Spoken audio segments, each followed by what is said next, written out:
dicen en redes, Fer, me quedé helado con lo que dijiste ahorita de la infancia en México. Que tenemos que darle un pedacito de nuestro pastel, pues. ¿A qué me refiero? Tenemos muchas ocupaciones, preocupaciones, responsabilidades, derechos, etcétera.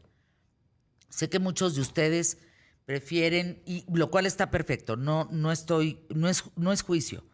Prefieren salvar a un perro que a un niño. Está bien, está perfecto. Yo nada más les digo, de todo lo que pasa en México, de todo, en el pastel grande de todo México, una rebanada de ese pastel tiene que ir a los niños y a las niñas en nuestra mente y en nuestro corazón. No podemos abandonarlos. ¿Qué quiere decir eso? Acercarnos a ellos, platicar con ellos, visitarlos, atenderlos. Por ejemplo, Fabi, no encuentro el dato de las ladrilleras. Quiero ir con un grupo de personas a poderlos visitar, a llevarles juegos, a divertirnos, a pasarla bien, a que sus manitas dejen de estar calientes por el barro de los ladrillos. Sí. Y hacer eso muchas veces con otras cosas.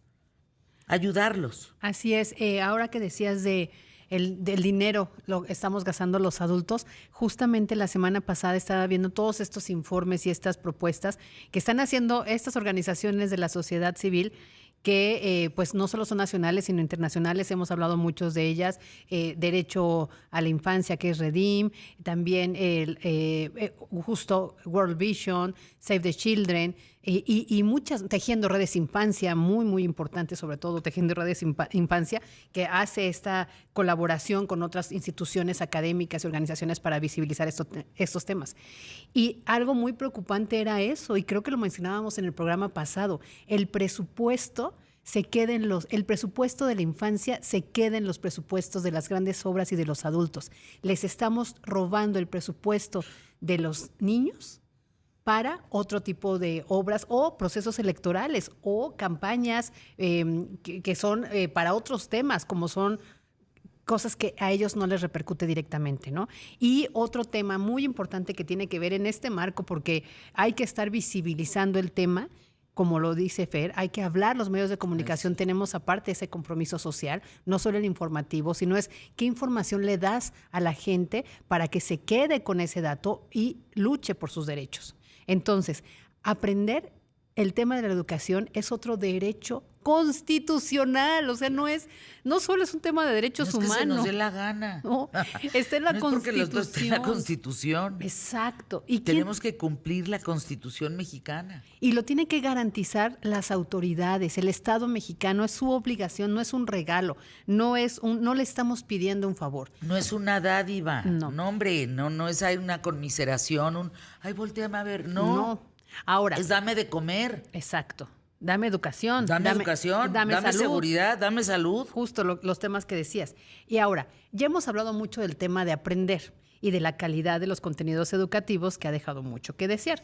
Y hemos hablado del nivel académico de nuestros niñas y niños, que la verdad estamos por los suelos. Estaba leyendo otro reporte que es probable que no se presente en México en la evaluación de PISA, pues porque este gobierno no cree en esas mediciones. Pero el tema no es si crees o no, si te ponen una palomita o un 10 en tu administración, sino en los conocimientos, en las herramientas que le estás dando a ese niño o a esa niña para su futuro, para sus habilidades en la vida. Ese es el gran tema. Entonces, del tema educativo ya hemos hablado mucho y quiero reconocer, el 15 es el Día del Maestro, pero de una vez, porque gracias a los maestros de este país es como se sortean estos planes de estudios o estos libros de textos a veces sin pies ni cabeza, y son los maestros en el aula quienes ayudan a recomponer esa situación. Pero Mexicanos Primero tiene otro estudio, ya ven que ellos están ahí enfocados en el tema educativo, donde te dice que aprender también tiene que ver con la calidad de educación en la infraestructura escolar. Es decir, ¿qué tipo de plantel, a qué tipo de plantel acudes? ¿Tiene las instalaciones sanitarias adecuadas? ¿Tiene estos bebederos o tiene los contenedores de agua con agua purificada? ¿Hay los baños suficientes para niños y para niñas y maestros? ¿Pizarrones? ¿Estos cañones? Las pantallas que requieren para la transmisión que hagan de sus programas educativos, el analfabetismo digital nos cayó como bomba en la pandemia. ¿Qué han hecho las autoridades para poder nivelar estas carencias que hay? Pues nada, ¿no? Entonces, la escuela va más allá de ser simplemente un espacio físico donde se aprenden o se transmiten conocimientos. Es un entorno dinámico que fomenta el crecimiento cognitivo, emocional y social. A la escuela no solo se va a aprender la tabla del 2, ¿no? Bueno. O el sujeto, verbo y predicado y los adverbios y los pronombres. También se va a aprender reglas, hábitos, lo que decía Fer al principio del programa, estructura y socialización y ejemplos de vida. Niños que tienen todas las carencias, pues a lo mejor, como decía Carlos, que te comentaba, ¿no? Niños que viven en la calle que no tienen ni acceso al baño, ni siquiera comida. Pero entonces en la escuela se dan cuenta que hay baños de hombres y de mujeres. Y se dan cuenta que hay un lavabo y que tienen que utilizar el jabón. Es decir, la escuela es eso, Fer, también es eso. ¿Y qué pasa? Pues que hay miles de planteles. Por ejemplo, 50,996 planteles en el país que no tienen baños independientes. 25,000 que carecen de electricidad, es decir, escuelas sin luz. 54,600 escuelas sin agua potable y 42,474 sin lavamanos. ¿Cuáles son las condiciones de calidad para el aprendizaje? No hay. Hemos visto los planteles que se han venido abajo por las diferentes tragedias, ¿no? Huracanes, sismos, está bien. Se eliminó este fondo para la atención de desastres. No está el fondo para la infraestructura educativa. Todo esto son los pendientes que merman en el proceso de aprendizaje. Hay escuelas, Fer, donde de verdad no hay baños ni para los maestros. Un docente de las escuelas de tiempo completo que está 8 horas ahí puede tener una calidad de estar amable con los alumnos, transmitir los conocimientos de manera tranquila, sin estresarse, si ni siquiera tiene oportunidad de ir al baño porque no hay baño para los maestros, o si tienen que utilizar el de los niños, pues es muy incómodo. La higiene en los baños también es un tema que los padres de familia dicen y dicen. Excelsior publicó el domingo, les voy a traer el dato, de que todos los planteles o la mayoría de los planteles de este país, Fer, tienen agua contaminada. Es decir, tienen que invertir las autoridades para tener estos bebederos, ¿no? Agua contaminada, no hablemos del aceite o de los petróleos que encontraron en Benito Juárez, sino con bacterias, Fer. Sí, entonces, claro. ¿Qué se requiere? El caso de Cuernavaca, de ayer, en un holgorio, eran 15 años o no sé qué, se intoxicaron 20 y tantas personas, ¿no? Sí. De justamente hongos y bacterias. Así es. Y bueno, aquí nos están diciendo que Mexicanos Primero, que para poder dar mantenimiento a las 205,000 escuelas públicas que existen en el país, son 205,766, pero para cerrar, se requieren 46,552 millones de pesos, Fer. Un presupuesto... La mitad de lo que costó Dos Bocas, para entenderlo. La mitad costó Dos Bocas, que no ha refinado un solo barril. Pero ya van a llevar disque petróleo de Madero, de la refinería de Madero, a la Olmeca Dos Bocas, y van a dar el anuncio que ya se refina petróleo en Dos Bocas. Sí, exacto. Cuando no es cierto. No.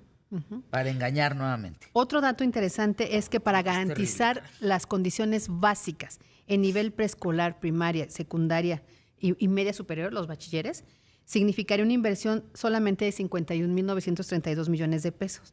Eso equivale a la cancelación del nuevo Aeropuerto Internacional de la Ciudad de México. O sea, solo el 15% de lo que costó cancelar ese aeropuerto hubiera servido para la infraestructura escolar. El 1% del presupuesto estimado para el Tren Maya. O sea, con un cachito que le quitaran, con el 1% que le quitaran al Tren Maya. Hubieras resuelto todas estas escuelas, fíjate. Imagínate. ¿No les parece indignante? A mí sí se me paran los pelos de punta. Siento que el corazón se me apachurra y trueno los dientes. Es una sensación de impotencia, de enojo, de tristeza, de decir el dinero está ahí, lo tienen. Exacto. Se han repartido en moches más de 1,600 millones de dólares. O sea, de verdad, ¿cómo es posible que no esté esto resuelto?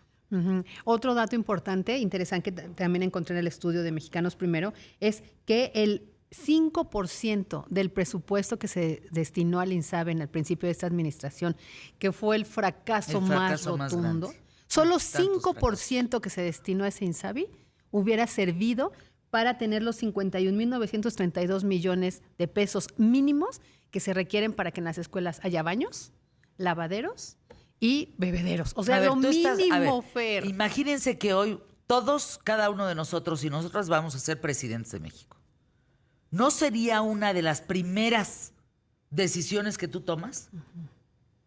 O sea, en términos de educación, que haya por lo menos una infraestructura. Ya luego vemos, pero hay que meterle internet, pero hay que meterle tabletas, pero ¿no sería esto como de las primeras cosas que tú decides? Exacto. Claro, claro, por supuesto que sí.